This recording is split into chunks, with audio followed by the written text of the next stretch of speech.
o'rtoqlar, kirligiga ahamiyat bermaysizlar. Kecha Toshkentdan keldik. Toshkentdan zo'r aka oldik. Mana bu narsa nimaligini kim biladi? Biladiganlar bo'lsa kommentariyaga yozib ketsin. Bu Doniyor aka bo'ladi. Mana nima Doniyor aka? Nima buni olib ketgan bu? Bu perizoy bo'ladi.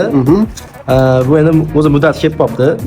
Buni ko'proq perivallarda, probkalarda, nuqtalarda ko'p bosib yurganingizda, u yilib ketadi. Yilib ketib, aks holdagi mashina yurmay qoladi, tortmay qoladi.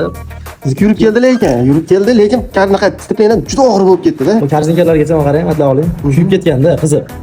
Perivallarda qiynalganligi uchun perizoy qizib, karzinkani qizdirib kuydirgan. O'sha nuqtalari qatib qo'ygan, ajratishlari yaxshi bo'lmagan. Xudo xolasa zo'r bo'ldi, yuraveradi. Yangi bo'ldi. Zo'g'atsa qiladi endi aka. Xudo xolasa.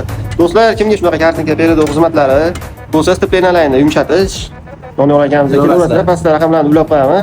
Bemalol shunaqa xizmatlaring bo'lsa, kelaveradi va ishonchli o'zim ishonchli ustalarda qo'ydiraman. Yaxshi ustalik uchun sizlarga ham ilindim. Bemalol telefon qilib kelaverasizlar, yaxshi bola kutib oladi.